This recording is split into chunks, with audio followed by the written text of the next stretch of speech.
Hello दोस्तों, कैसे हो? आपका स्वागत है त्रिपाण स्टडी सेंटर में। आज जो हम करने जा रहे हैं ज्योग्राफी के चैप्टर, यानी ज्योग्राफी जो भूगोल है, ये अत्यंत महत्वपूर्ण चैप्टर होने वाला है, क्योंकि इसमें हम भूगोल के विषय में बहुत ही विस्तार पूर्वक चर्चा करेंगे। चलिए देखते हैं हमारा आज टॉपिक क्या है। Soil horizons. There is the most important diagram shown in this. There top soil, humus, horizon soil, horizon subsoil, horizon weathered rocks. There is a substromus, and where there is a parent rock. There is the most important here. A layer of soil which is lies more and less parallel to the surface and has a fairly distinctive soil property is known as the soil horizons. There is a soil horizons the most important here. A layer of soil which is lies more and less parallel to a surface and has a fairly distinctive soil property is known as a soil horizons. Soil horizons are distinctive layer found in the soil that differ in a physical or chemical composition, organic content, or structure. The display of horizon on a cross section through the soil is termed as a soil profile. There is a picture is most important here, soil profile. They also show, and here let's review a very four main types of horizons and their characteristics. The four main horizons are important here: A, E, B, and C. The horizon are uppermost horizon and rich organic matter. The next is the E is the horizons is a clay particles and oxidized aluminiums and iron, and the removed from the E horizons by downward springs and water, leaving behind pure grains of sand or coral slate. The B horizon received there is a clay particles and aluminium and the iron oxide, as well as organic matter washed down from to the A and E horizons. The when there is a B horizon is a C horizons, and which is not considered part of the soil if they consist of the parent minerals matter of the soil. उसके पश्चात हमारे समक्ष आता है मृदा की सतत स्थिति। देखिए मिट्टी की स्थिति कैसे होगा, यानी इसे हम सिंपल अगर देखें तो इसे हम कहेंगे सॉइल प्रोफाइल, यानी इसको मृदा की सतत, इसे क्या कहेंगे दोस्तों, जो है सॉइल प्रोफाइल।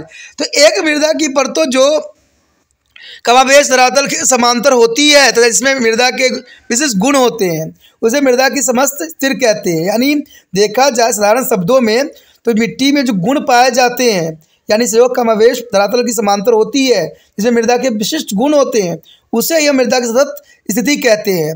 मृदा सतत वृद्धि में मृदा में जो है सुस्पष्ट परतें होती है, जो भौतिक और रासायनिक संगठन होती है और जैविक पदार्थ और संरचना में एक दूसरे से काफ़ी भिन्न होती है।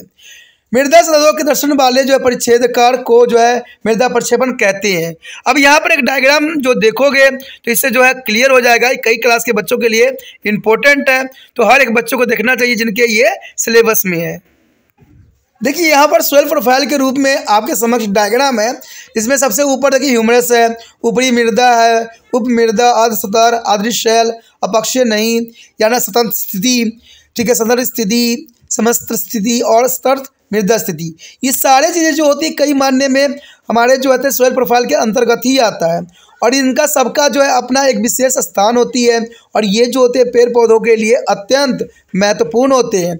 और इन्हीं क्षेत्रों में जो है ह्यूमस के क्षेत्रों में पौधे जो है आगे ग्रोथ करके जो है एक अच्छा पेड़ बन जाते हैं, और काफ़ी इंपॉर्टेंट जो है इंसानों के लिए रोल भी निभाते हैं।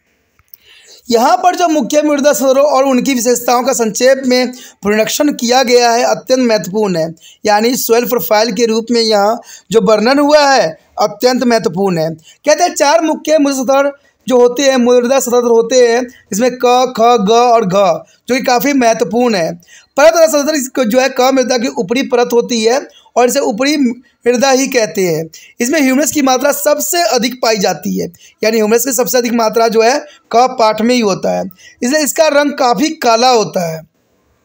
परत स्थिति में ख ऊपरी मृदा के निचले होती है, यानी उसके हम उप मृदा कहते हैं।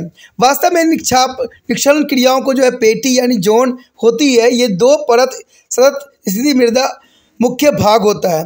परत और सतत स्थिति ग वास्तव में मूल शैल का अपेक्षित भाग होता है, और इस परत का रंग उस मृदा की अपेक्षा कुछ अधिक काली होती है, क्योंकि इस मृदा में घुले हुए पदार्थ जमा हो जाता है, और मिट्टी के ये घुले हुए पदार्थ वास्तव में ह्यूमस या खनिज के बहुत ही महीन कण होते हैं, यानी बहुत ही छोटे छोटे कण होते हैं। और परत के साथ स्थिति घ व मूल्य शैल होते हैं जिसका अपक्षय नहीं होता है। यह मिट्टी प्रच्छेदन की सबसे निचली परत होती है। देखिए, अगर आपके क्वेश्चन में सॉइल प्रोफाइल के वर्णन आ गया तो आप इतना वर्ड जो मैंने अभी बताया है अगर वो आप लिख लेते हो तो काफ़ी रहेगा। इसमें कोई बड़ी बात नहीं, उन्होंने क ख ग के रूप में जो है परिभाषित कर दिया गया है।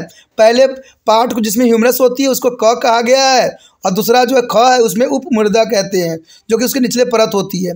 तीसरा ग जो होती है उसमें बहुत महीन कण परत होती है। तो आपने इसी तरह से जो है इसको वर्णन कर देना है और पूरे के पूरे मार्क्स प्राप्त कर लेना है। तो इसमें कोई बड़ी बात नहीं था, कोई इसमें विशेष खास नहीं था, सिर्फ आपको इसको समझना है, जानना है और एग्ज़ाम में अच्छे से लिखना है। ठीक है, तो ये मृदा जो प्रोफाइल थी बहुत इंपॉर्टेंट थी, बहुत ज़रूरी था। अगर आपको अच्छा लगा तो लाइक शेयर सब्सक्राइब करना मत भूलना। इसमें से 2 बातें अत्यंत महत्वपूर्ण है कि जितना हो सके इस वीडियो को जो है दूसरे बच्चे तक पहुंचाने में आपने तिरपान स्टडी सेंटर का सहायता करना है। और दूसरी बात इंपॉर्टेंट ये रहता है कि अगर आप पहली बार वीडियो देख रहे थे तो चैनल को सब्सक्राइब कर लेना भी आपके हित में रहेगा, तभी जो है आपको जो है वीडियो का नोटिफिकेशन समय समय पे प्राप्त होगा।